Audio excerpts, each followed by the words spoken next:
Welcome to today's webinar. I'm Lisa Silverman. I'm URAC's Client Education Specialist, and today we're here to talk about URAC's Medicaid module for health plan, URAC's Medicaid and our Medicaid focus areas. I'm Lisa Silverman. If you have any issues technologically, if you can't hear or something like that, send me a message. Before we get started, as I said, introduce yourself in the chat box. Tell us who you are, where you're from, and then we'll be sharing some resources in the chat box. So you can use that for questions. We do use the chat box for questions and for chat. There is no separate Q&A. And we have a team here online with us who are following along in the chat box, and we'll be happy to answer questions there. We don't have phone lines open at the moment, but because we're a small group, I may actually open them up to everybody as things go on. We'll see how they go. We usually do well with just having questions in the chat box, but we're a small group. We're only about 15 of us here at the moment. Donna, can you go to the next slide? So I am joined today from the people who are going to be doing more of the talking than I will. Donna Merrick, who's our product enhancement principal. She is everything and all things for health plans on our product development side. Also joined by Steve Graham, who many of you know. His smiling face has probably reviewed many of your applications in the past. He's our senior accreditation reviewer. Part of his portfolio is health plans. He is the man on the review team with health plans. And I'm Lisa Silverman. I'm the person behind the scenes making things run and working on your client information hub, making sure you get these recordings there. So it's good to be with all of you today. I'm going to pull up our opening poll, and we just want to know, what do you think? Will Medicaid enrollment increase, decrease, or remain about the same through 2022? And yes, everyone, you are currently muted if you're a participant, and we ask you to stay muted. I would love to see most people are fine. I'm at 6. 7.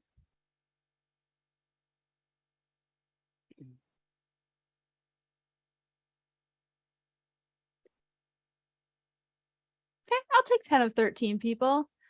So Donna, we've got about 70% of people think that Medicaid enrollment will increase in 2022. Nobody said it's going to decrease. Nobody said it's going to stay the same, but a couple of people said they aren't quite sure. We always want to put that option in there. Thank you, Lisa. And that is in line with what URAC's research has shown, that Medicaid enrollment is expected to increase. Achieving a Medicaid health plan accreditation then reflects your organization's efforts to provide quality Medicaid health services, and accreditation becomes even more important as enrollment increases.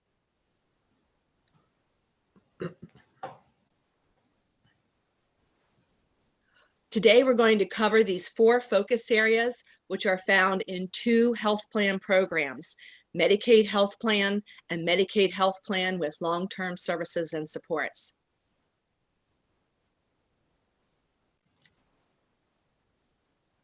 Great. And the first focus area that we're going to walk through is benefits and services. Next slide. Thank you. Okay, first Steve, I was walking through these particular Steve, will you areas. put on your camera? Oh, sure. I'm sorry, it's not on. That's okay. We just like seeing it. I talked about your smiling face. Trying We to like hide back seeing here. it. There we go. Excellent. So the first one we're walking through is SBS 1-1, which is looking at practice guidelines. I'll be covering 2 different specific areas here as we walk through each of these standards, looking at the desktop review compliance areas as well as the validation review. For the first one that we have is the practice guidelines. Just making sure that you have practice guidelines that identify the specific areas of healthcare that you're going to be providing for the members. As we walk through the slides, I'll be also covering that some of these details should be crossing over into behavioral health as well. So for Medicaid, requiring to look at to make sure you have the best sources of health information that are available, and the plan assesses these particular areas. Practice guidelines are required to be maintained through an annual review process as well as approved through your organization quality oversight body or disseminated to providers and enrollees upon request as well. So that's one thing to look at for this particular area. Now, as far as the compliance activities for demonstrating compliance, this will be evaluated during the desktop review process. And then for the validation review, there is nothing specific for this. Again, everything is going to be for this particular element walked through the desktop review submission. So here, just make sure you identify the criteria, upload the criteria, as well as provide the meeting minutes where the information was approved by the committee, and any forms of documentation that you might have that identifies that it was disseminated to the providers and enrollees upon request. Thank you. Next slide we have is SVS 1-2 Health Risk Assessment Tool. This particular area is looking at the actual HRA, the Health Risk Assessment. For here, the tools should provide powerful insight into the health status and potential risks of each Medicaid enrollee. The senior clinical staff person is also going to be required to sign off on the review as well as the approval of the HRA that you're using. Many organizations in the past for other health plan accreditations use either a outside vendor for this particular need, but you can also use your own internal. But then again, to make sure that you do have it approved by your senior clinical staff person or the clinical oversight body. As far as compliance activities, we'll be looking at the tool on desktop, as well as any examples that you have, and then at the evidence that you've used and approved the tool and the annual review that you'll end up conducting moving forward. Everything on here is going to be evaluated on the desktop, and during the validation review, again, it's just not going to be completed there. It's all on the desktop portion. SVS 1-3 initial screening.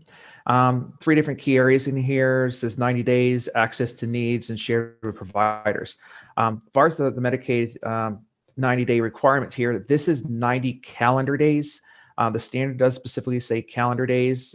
Some of our standards will address business days or calendar. So please just make sure that your policies address 90 calendar days and your process does as well.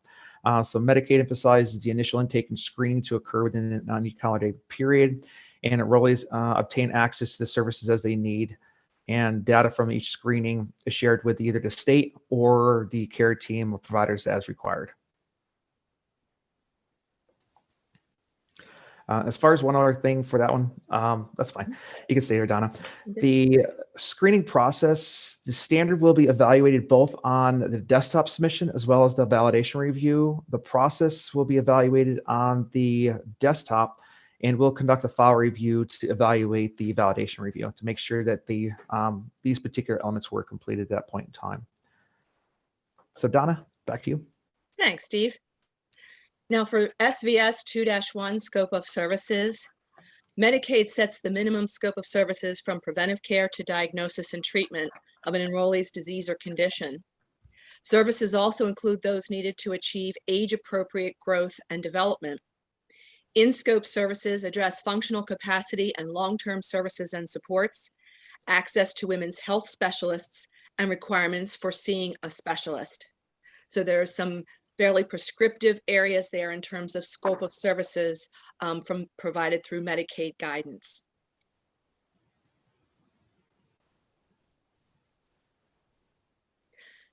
Emergency and out-of-network services, Elements Performance Group SVS 2-2. The enrollee is not financially liable for emergency services, including post-stabilization care services. And if the emergency department is used for like a primary care visit or to rule out COVID, the enrollee may be liable for some of the costs. Here for desktop review, URAC will be examining Medicaid plan documents describing out-of-network and emergency services. And as with some of the requirements here, the validation or demonstrating compliance is completed on desktop review, and that is the case with SVS 2-2.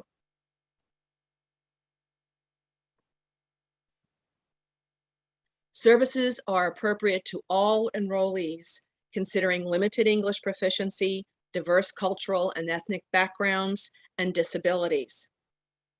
Here we have on desktop review an examination of Medicaid plan documents, including the policy on access to services. And then for the validation review, URAC staff will interview leadership regarding service requirements such as these.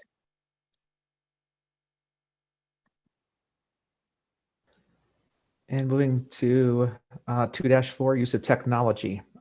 For health plans, plans are encouraged to use telehealth and other related technologies. Just a few examples that we have are looking at virtual healthcare, e-prescribing, health data exchanges, remote patient monitoring, electronic appointment scheduling, case management programs, and online access to personal health information. Medicaid plans describe the process and related technologies are encouraged here. Now, as far as the validation review, this will be validated on desktop submission. So looking through your policies and processes. Okay. Okay. Now, a quick question here for everyone. Feel free to respond in the chat box. Has anyone identified a Medicaid plan to take care to encourage telehealth and related technologies? Has anyone used any specific technologies or is looking at technologies that are available?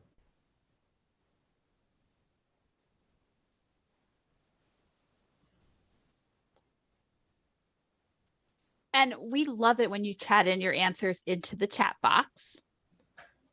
So just tell us kind of what are you thinking about this? Where have you seen plans be using telehealth and things like remote patient monitoring too? We know that both of those are innovations that are actually saving money. They're doing great things for patient care. So please chime in on the chat box. Or if you'd like to talk, we're a small enough group that raise your hand and I'll call on you to talk. But don't let Steve just hang out here. Well, hanging out's fine. As far as different things available, just looking at the technologies, I know many organizations, there's several I've seen on here that work with as far as the health plan, not specifically the Medicaid population, but the telehealth is a big initiative in many organizations and many health plans are expanding their networks to include these particular areas. Now, as far as other technologies as well, one of the examples I mentioned earlier was looking at the HRA. So you're already using technology in that aspect by collecting the HRA information through a vendor or another means as well. So just looking at specific things that you have, which is one thing to be cognizant of when you do look at these particular areas. The process should be identified and approved by either the quality oversight as well, that it does meet the needs and intents of the Medicaid plan and the safety of the consumers as well as the enrollees. All right. Since I don't see any questions here, responses. Any- Maybe everyone's keyboard's not working as well either. It's Friday afternoon. We understand. So one other tip we might share with you is to conduct an assessment. As Steve said, you want the technologies to be appropriate for your population. Talk to your providers, the clinical leadership, and as feasible, the enrollees for your Medicaid health plan. That's a good way to get a baseline and get off on the right foot. Okay. All right, so for this Elements of Performance Group SVS 3-1, federal requirements. The Medicaid plan demonstrates that it meets federal requirements through its policies and processes.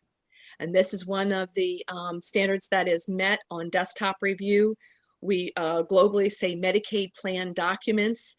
It's certainly acceptable if you have documents that cover Medicaid and perhaps other strip parts of your business. But indeed, what we do have to observe for the desktop review is documentation that addresses Medicaid. And as you can see there, federal requirements include second opinions from out-of-network providers and address out-of-network coverage, network provider hours of operation, advanced directives, and grievance and appeals documentation. SVS 3-2, demonstrating state compliance. Communications with the state covers enrollee encounter data, initial contracting notifications, notifications upon significant changes in operations, annual notifications, and external quality review outcomes. On desktop review, we'll look at the documents outlining the reports and information submitted to the state. And then for validation review, we'll look at an actual example of the notifications and summary reports. And the second focus area I'll be walking through today is looking at care coordination and continuity.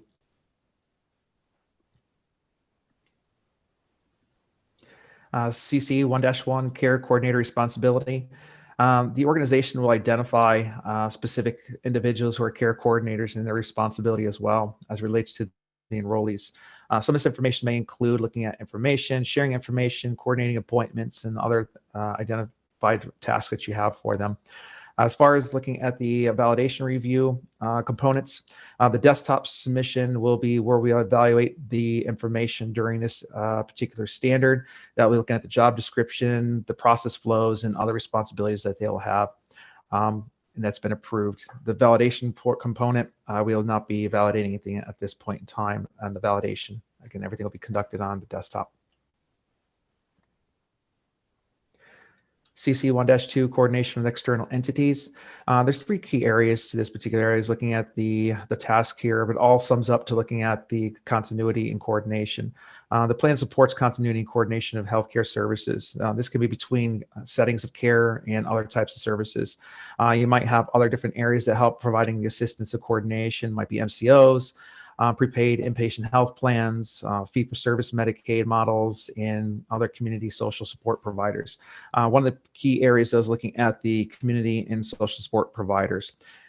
Identify who you have available, looking at how they can contact the information, that they can work with the community care coordinator as well as the enrollee, and how they can access the information. So that's going to be looked at for desktop review. There's your policies and processes outlining coordination of care services. And the validation review, we do not have anything. Okay. For CC 2-1, continuation of healthcare services. The Medicaid plan allows enrollees to receive continued care upon termination of a provider's contract or throughout a state fair hearing. So for documentation for the desktop review, the organization would submit Medicaid plan documents describing continuation of care processes, including during state fair hearings. For validation review, staff will look at, URAC staff will review examples of state fair hearing cases. And if you notice, when we're looking at what we call live documentation, that is often on validation review. So as it helps avoid having organization upload documents into AccrediTnet that might contain some sensitive information, some PHI. Donna, what does state fair here mean? It's not that state fair is in the rides. What is that state fair hearing? State fair hearing, well, fair, F-A-I-R, that's a key word there. It's to ensure that there is fairness in the coverage process, and especially as there is a transition as significant as termination of a provider's contract. So the individual may want to continue with that provider for some reason, or may feel that the 90 calendar days is not enough. So they want to make sure that care is continued during that state fair hearing, and that all decisions are made before any discontinuation of services occurs. Thank you. Thank you, Lisa. Okay, CC 3-1, planning for transitions of care, an area of focus for all organizations regarding, making sure that nothing falls through the cracks. The Medicaid plan implements a strategy for an enrollee's transition of care between settings and providers. Part of that strategy includes establishing eligibility criteria for receiving those transition of care services, and also taking proactive steps to anticipate transition of care needs, and engaging enrollees and their caregivers as applicable so that they will be prepared if and when the time comes for transitions of care.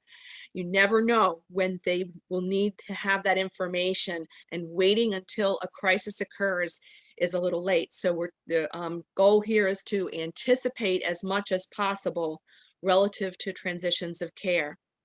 For the desktop review, URAC will examine Medicaid plan documents that outline the transitions of care planning, and that is that this particular set of elements of performance is verified on desktop review only. CC 3-2, transitions of care facilitation. Continuing with the coordination theme, Medicaid is specific regarding the types of transitions that the Medicaid plan is expected to address. And as you can see, it's between providers, changes in level of care, pediatric to adult, and settings of care. These are all prudent areas to be concerned about with regards to transitions. And so once again, Medicaid plan documents outlining the transitions facilitation process is reviewed on desktop review. And on validation review, URAC review staff will interview leadership regarding transitions of care facilitation. CC 3-3, transition to care information. This particular area is looking at the Medicaid plan documentation where it outlines a process for creating and sharing transition summaries. Here, organizations may look at embracing technologies. One of the specific things to keep be aware of is looking at the documentation being written. It says written transition summaries. Now, this also expands looking at the written summary being included in the electronic environment as well. So this can be any other form of electronic documentation, not just a paper and pen written documentation. Information provided to enrollees needs to be at appropriate grade level and a preferred language. And as a side note, with our other accreditation programs, you may look at expanding this particular area to also address diversity, equity, and inclusion in the plan documentation when you're working with the actual transition summary, as you're managing the patient from one specific area to another. Now, looking at the desktop review, we'll look at the process that you have for creating and sharing transition summaries. And then in the validation review, we're going to conduct interviews as well as look at the actual specific documentation regarding the transition summary process itself. Steve, I really like your point there about think about how it matches with our foundational focus area that covers diversity, equity, and inclusion, and kind of killing two birds with one stone, but seeing that it's all aligned for when you're submitting for both of those standards. And Steve, I do want to go back to Delwyn's point. Delwyn, thank you for putting this here in the chat. And I'm not a health plan person by training, trade, or love. I'm an educator by all of those. But Steve, Delwyn made a comment here that says fair hearings do not typically occur when a provider is terminating. Most fair hearings are related to denial or reduction of previously approved service. And each state's going to be slightly different. Every state has their own mechanism of where and when a fair hearing is going to be in place, and who manages that fair hearing. If you're looking at one state such as New Jersey, it's managed by a judicial system, as it goes through a legal approach rather than having provider sign off. Some other states will end up going through and have the medical determination. The state of California, Department of Insurance up there end up identifying specific areas, and it goes through the medical review process, and it's physicians making that final determination. So as far as the fair hearing, there's different areas that in each state's going to be specific. So Delwyn, I believe you're in Texas, so the state laws that are going to be applicable to that area as well are going to take precedence, obviously, compared to what we have to address as far as fair hearings are concerned. So they do mostly take into account looking at denial or reduction of services is what most fair hearings relate to. And Steve, I'm going to ask you real quick to touch on this because we do have a requirement, a standard about following jurisdictional law. Mm-hmm. Can you just speak to that a little? That we are looking, URAC is not looking at what is a norm per se, as much as we're looking at that you're following the jurisdictional laws for your state. Steve, I know you've worked across the country with different states and different state insurance. And that's correct. It's, again, it goes to following the old version. If you were looking at the original core, moving to the fundamental focus areas is regulatory compliance. So that would be looking at the old core 4, moving into the new realms of risk management and compliance activities. Each state and each organization needs to be aware of what they're responsible for the federal or state laws that are applicable to that organization. Thank you. And next we have is 3-4, transitions of care and follow-up. And before I do move on to that, Delwyn, did you have any additional questions, or is that clear? It was a reference that you pointed out, not necessarily a question. So thank you. Appreciate it. Thank you. 3-4, transition to care and follow-up. Plan needs to determine a strategy in identifying enrollees at risk for readmission and demonstrate the implementation of that specific strategy. For here, we'll conduct interviews and review of the strategies along with analysis of the data that you have. Plan documentation should include an outline of the process for assessing it and reducing the risk of readmission. The particular elements for here for desktop, the outline of the process we'll look at, and on validation review, we're going to conduct interviews as well as a documentation review regarding the readmission reduction assessment and strategies.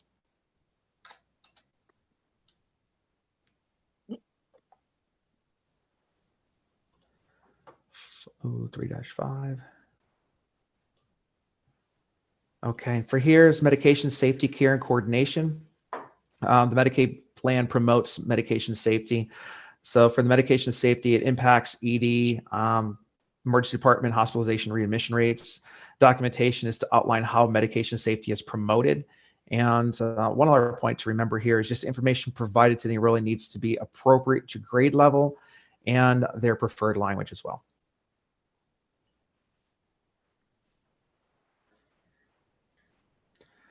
CC 4-1, medical and behavioral integration. I mentioned earlier looking at the program, the way it's set up, and looking at the medical and behavioral components. So for here, the organization needs to seek the integration of the medical and behavioral health services. You should be identifying opportunities to improve coordination and collaboration of care between both of these types of providers. Monitor coordination of care received within a behavioral health network, and promote referrals of patients with identified unmet needs to available community care and community-based resources. So that's going to be key, as well as looking at the community-based resources, one of the specific areas that needs to be addressed in the standards above. Now, as far as demonstrating for compliance, the desktop review, the Medicaid plan documents outlining the process for integrating medical and behavioral health, as well as looking at the validation review, will conduct interviews and looking for evidence of the specific integration between these two components, the medical and behavioral health and the patient's record. And we have another question here. What have plans implemented to normalize behavioral health as part of total health? And this is one of these cases where we really want to hear from the 14 of you who are in the room joining us today. What steps have your organizations taken to really make sure that mental health is just as much at the forefront as med-surg is? And I know some of this is coming with recent parity regulations. Maybe there's been something since the January 2022 report on parity compliance that's caused your organization to do something different.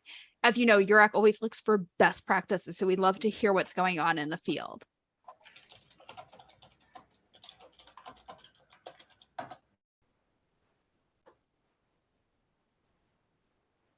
Behavioral health is carved in, and we don't use a behavioral health organization. So it's integrated into what you do, Delwyn, right?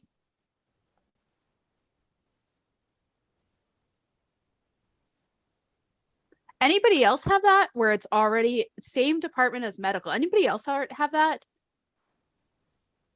We know I was actually just working on a conference proposal this morning about behavioral health and telehealth together. So a little bit of everything coming in. Are there any other organizations? I know we had a bunch of different types of organizations represented here. We actually have a lot of Southern organizations here. I'm seeing Tulsa, Oklahoma.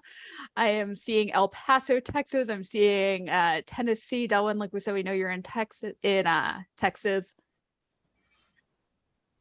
Working on the same platform. Anybody doing something different? Any of you have it where it's separate but equal? Same platform. Excellent.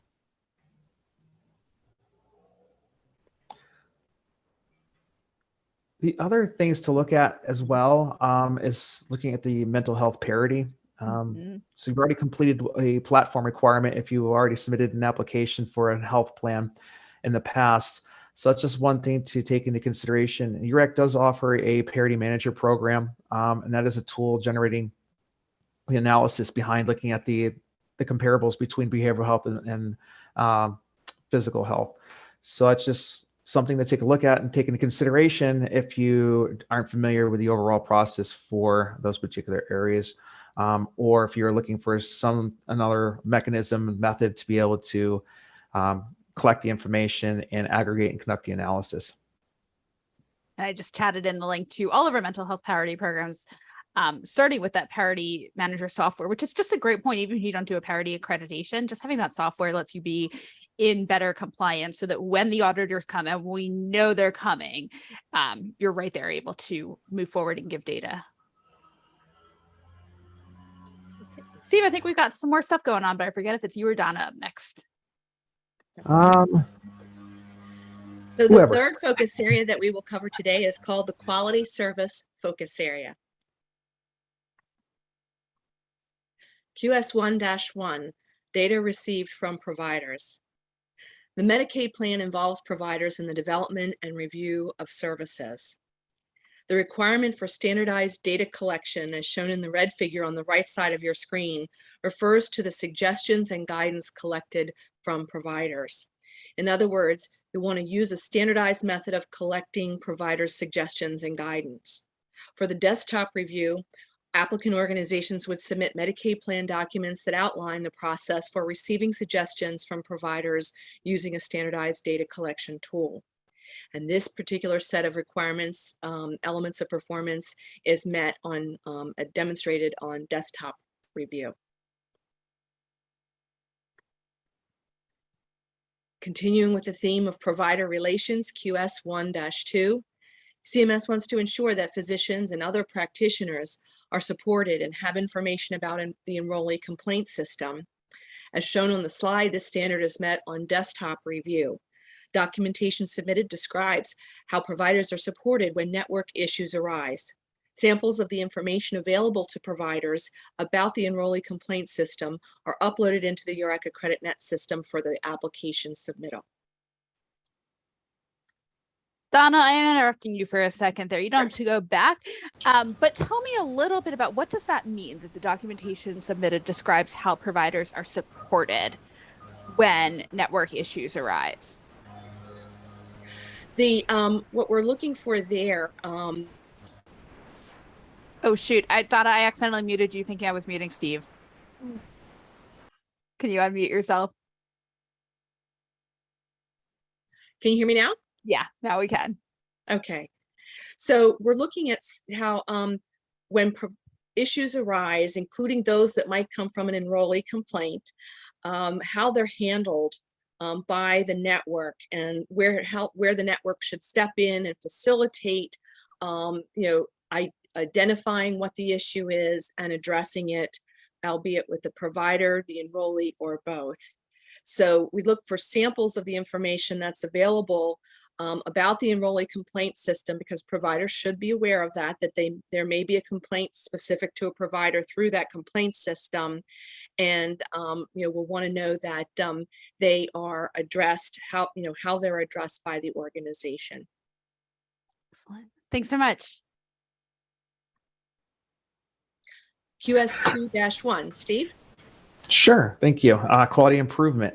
This specific area looks at the life cycle of quality improvement. So Medicaid plan implements processes and procedures to improve the quality of services offered.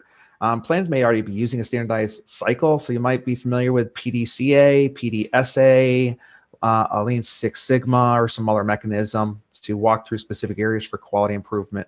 But one key area here is to look at the organization maintaining at least 3 quality improvement projects, as outlined in an earlier section, which would be PMI HP 4-1. Quality improvements are required to be looking at specific areas, and again, focus. Yes. For a second, I thought your audio cut out there, but I think we're good. Okay. Hopefully I wasn't just talking to myself, and we're talking about 3 quality improvement projects as outlined by PMI HP 4-1. So that should be looked at, as well as making sure and taking into consideration, again, the health plan is required to have 3 consumer-based, focused and quality areas and addressing patient safety. For this information, we'll be addressing it both on the desktop review and during the validation review. The desktop review will be looking at the documentation, metrics, and other documents submitted. And during the validation review, will be conducted through an interview.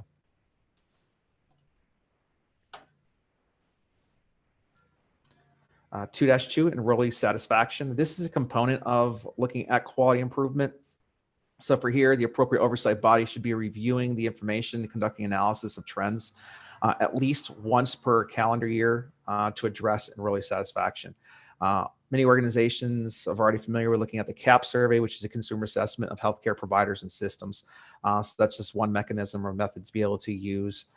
You can be able to use information that might be necessary conducting satisfaction surveys or other different means that you have.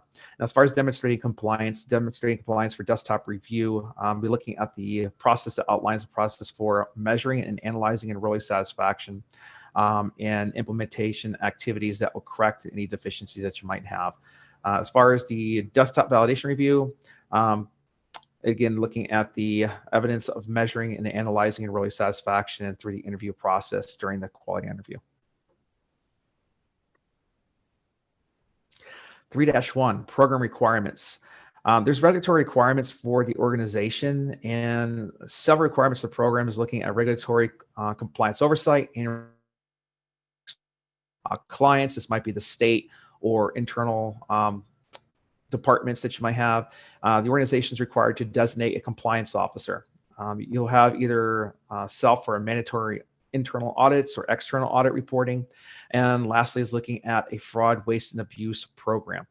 So you need to have clear lines of communication between employees and the compliance officer, train staff on reporting of potential overpayments and other areas of concern that relate to fraud, waste, and abuse, and conduct audits to ensure that the services were delivered to the enrollees. For here, the activities will be looking at desktop review, will be outlined plans that will address fraud, waste, and abuse. And then for the validation review, we'll be looking at conducting an interview as well as looking at evidence that the program was approved and reported at least annually to the leadership and that audits were conducted.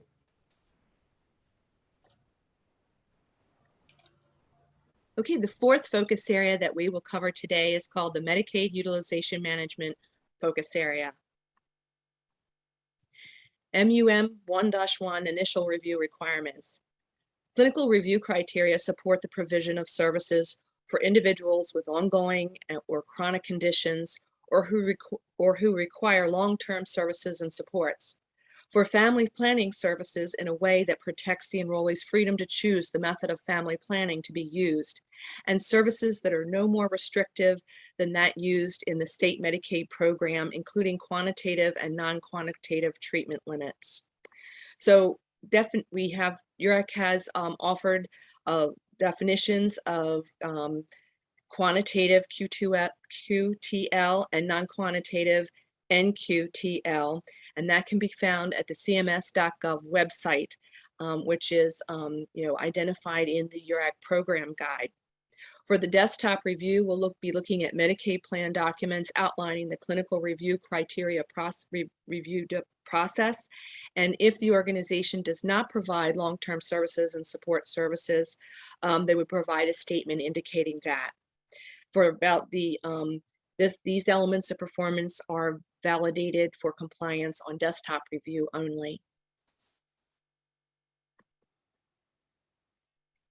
MUM 1-2 review timeframe extensions.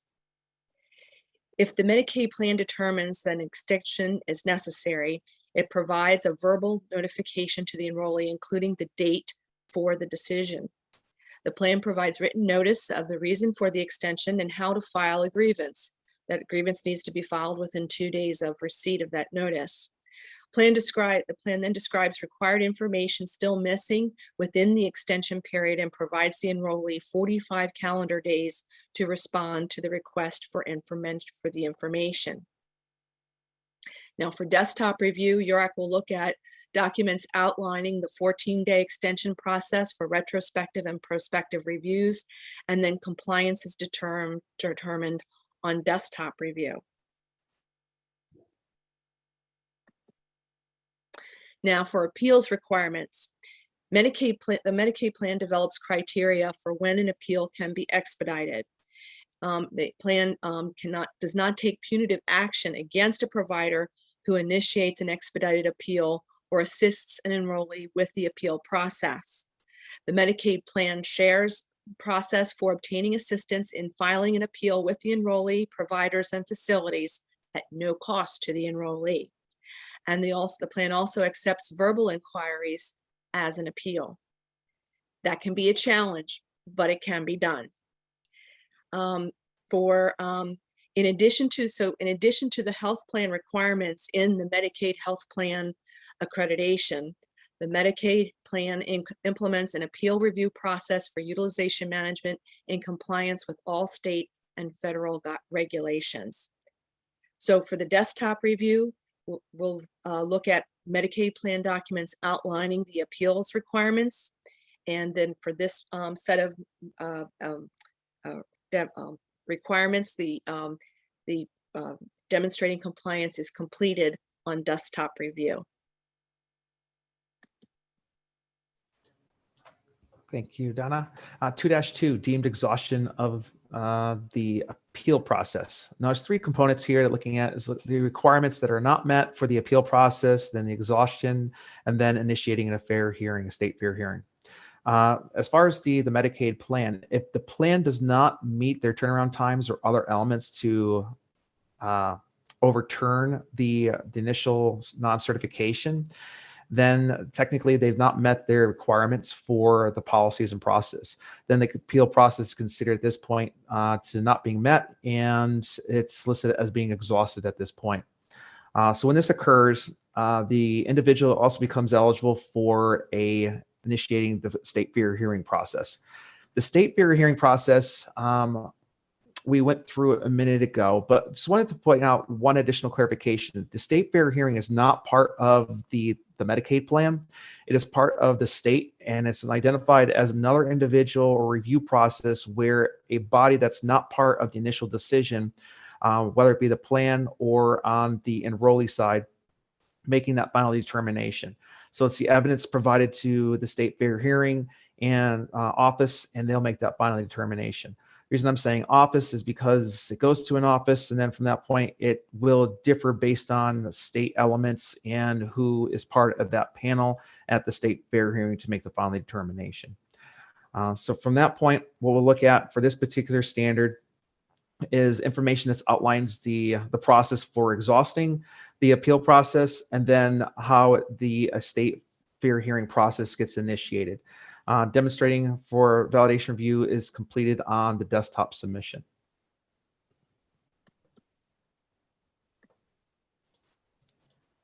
Thank you. The next one's 3-1 for external review requirements. For here, in addition to the health plan's requirements, the Medicaid plan uses an external review process. This is not part of the initial review, nor is it part of the state fair hearing.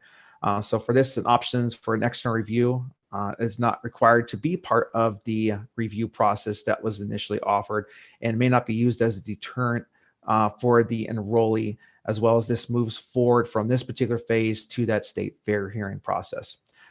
So no utilization management timeframes for extension are permissible. As Donna mentioned earlier, looking at extensions, this particular review is not eligible for that particular extension timeframe, and it is to be offered at no cost to the enrollee.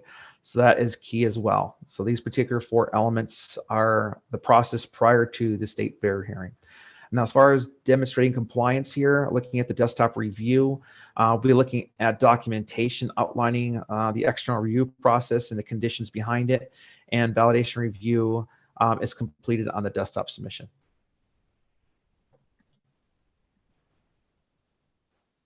Last area we're looking at here is the focus area of Medicaid enrollee services and communications. And this is the quality service focus area.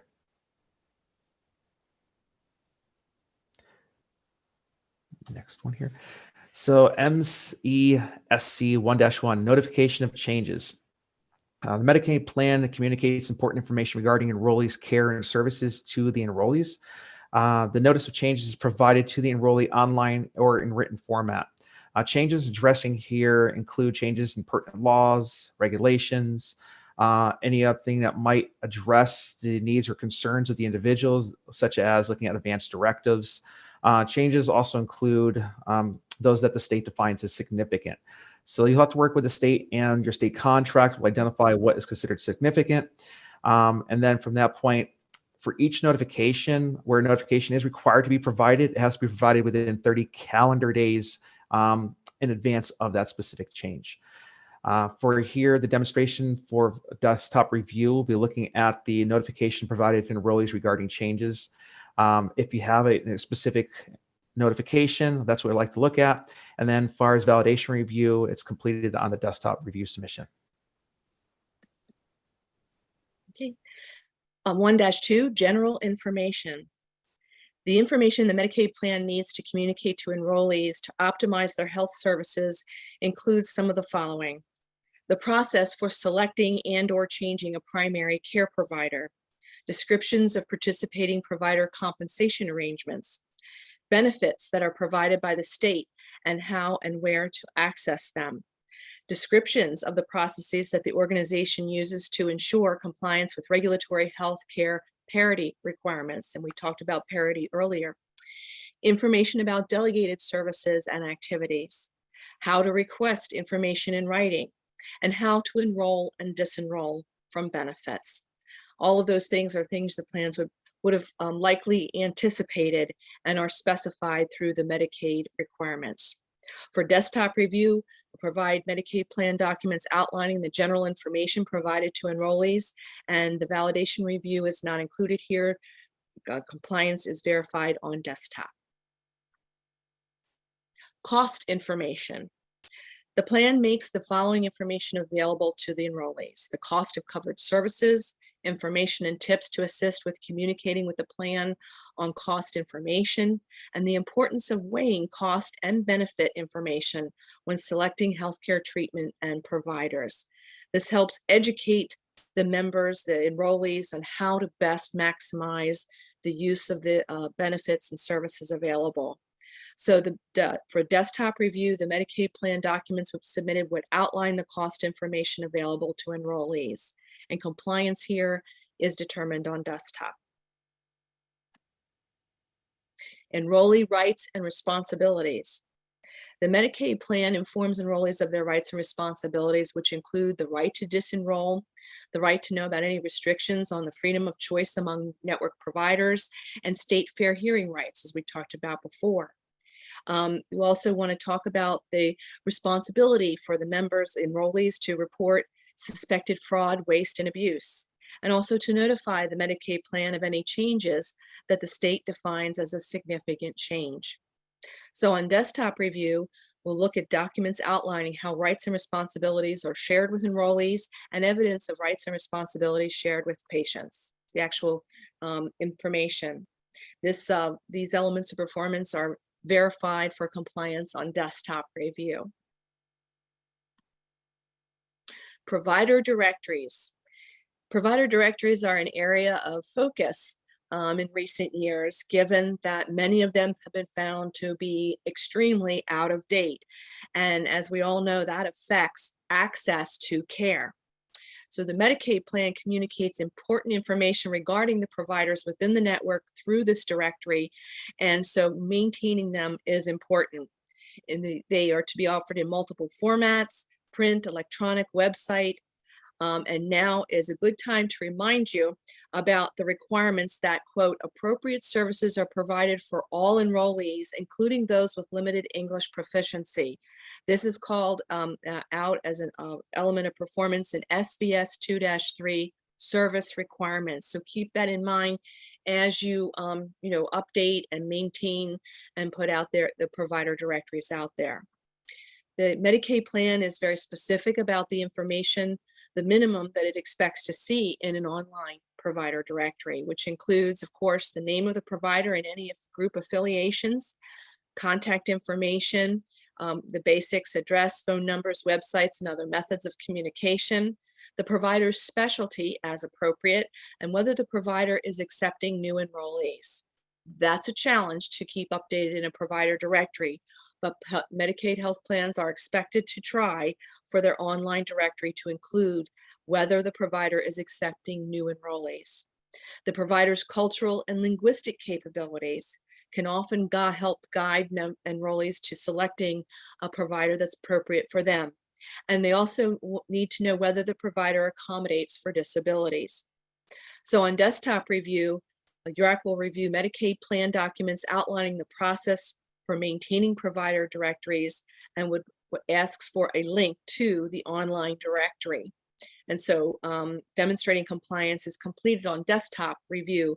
There are no validation review activities for these elements of performance. Provider status notification.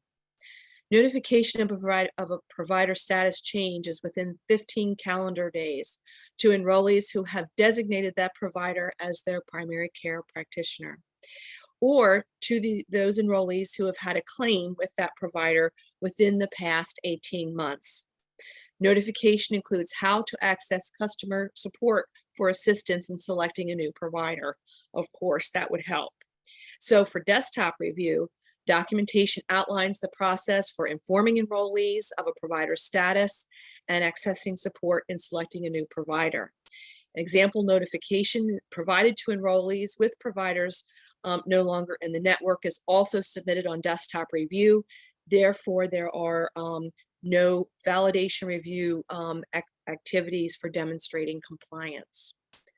These are challenges for health plans, but very important to ensure that the members are informed of the status of the providers that they have been working with.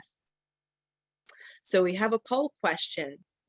Is your organization providing or planning to provide long-term services and supports? Give you a moment to respond.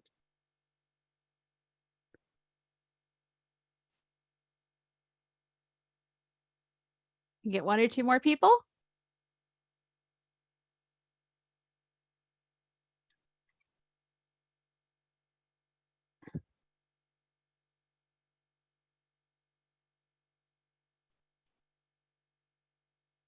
So Donna, it looks like most of the organizations participating here today are planning on providing long-term services and support.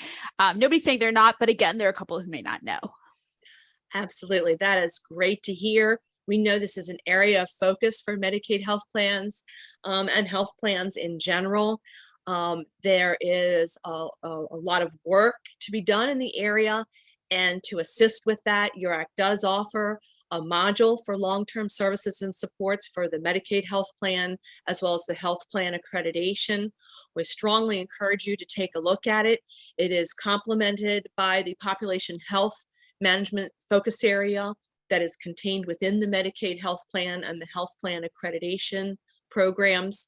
And we believe that it's a good extension of the case management services provided to those with complex medical needs, following them into the community, making sure that they have the long-term services and supports that they need to maintain themselves in the community and have a quality of life.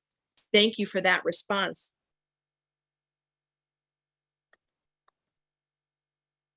So we want to see if there are any other questions that we can answer for you here today, or any comments you'd like to make. With Medicaid enrollment growing, we know there is a lot of focus on maximizing every Medicaid dollar spent. And our new revision to the standards and the new offering for the Medicaid health plan specific accreditation will hopefully help organizations get to a point where they are maximizing Medicaid dollars and optimizing health outcomes for the enrollees. Donna, while people are thinking of, oh, we have a question right here, and will you go on to the next slide, and I'll read this question here. Sure. To clarify, these Medicaid module standards are used to be in conjunction with our usual health plan accreditation standards. Donna, can you talk a little bit about how the programs work? Yes, the programs align exactly for the foundational focus areas that Steve had referenced earlier. They are the same for the network management and credentialing focus areas. For basically all of the focus areas, they are the same. And then for the Medicaid health plan, we've included standards that we reviewed today during this webinar that were over and above what was in the health plan accreditation. And part of the rationale for separating them out is that Medicaid can be very specific. We could use the word prescriptive in some areas, and that's important for them to, maintain that program that way. And so we separated out of those areas, but they, as you saw, they complemented, for instance, Medicaid utilization management standards, the MUM standards, were limited because they complement the utilization management section for health plan. So if you have commercial offerings and are also, moving into or already offer Medicaid health plan coverage, then it's a good opportunity to take a look at doing both programs, as they have significant overlap and would support your efforts at streamlining your operations and optimizing services for all of enrollees and members to your health plan offerings. So I just chatted in the link to our health plan programs. If you click on that link, you can go to them and you can see that we have our regular health plan accreditation, and a lot of this overlaps, and we have the Medicaid health plan accreditation. So we separate them out, and then we also have both of those. We also have the Medicaid with long-term services and supports accreditation. So if you go to that page, you can see all of our programs, all of our designation accreditation programs, to see what we have and what it's used for. We also include some things on there like health utilization management programs, our telehealth accreditation. Steve touched on telehealth earlier. If you're working with a great telehealth program, you may want to make sure they're accredited. You can ask for that accreditation from them. Or B, if you're running your own program, you may want to actually just look at our telehealth accreditation program there, and we can answer questions about those programs as well. And Lisa, thanks for mentioning that. One of the things that URAC discovered during the research for this major revision was that, as plans step out there with their population health programs and their long-term services and support programs, the best, an important aspect of their strategy is not to go it alone. And case management is one salient example where health plans may actually want to preferably partner with organizations that have experience in offering case management services, both for members that have complex healthcare needs and those that have been, returned to the community and need a little extra support. So do take a look at the URAC's other accreditations, including organizations accredited for case management, and as they will be able to step up to the plate right away and meet the standards in the Medicaid and health plan accreditations. So Donna, what we have on the slides here right now, we have a couple of upcoming events that we might interest people in. First of all, we do our monthly AccreditNet training. That's this upcoming Wednesday at 2:00 p.m. If you haven't used AccreditNet 3 yet, this is a great time. Our Chief Information Officer, Maggie Cornett, goes through all of the different components of it. We always have some reviewers on who are able to answer questions along the way. They'll talk a little bit about citations. Great training to participate in. We do one every month. If you can't catch it, you can catch the recording on the Client Information Hub or catch next month. Donna, we're going to be doing something similar with this. We're covering network management on Tuesday. And then on the right side, I'm super excited about this. This is our first in-person workshop since 2019, so pre-pandemic. It's URAC Connect, urac.org/connect. And we're going to be here. We're in Washington, D.C. We're inviting you to come for a couple of days of reviewing the standards. We're going to go through the foundational focus areas. We'll share best practices for applying. We will also have a session on commonly missed areas and common mistakes that applicants make and how not to do them. We'll have some stuff on maintaining your compliance. We'll have some technical training on just using the guide and using AccrediTanet, using the Client Information Hub. So I hope you'll join us for that.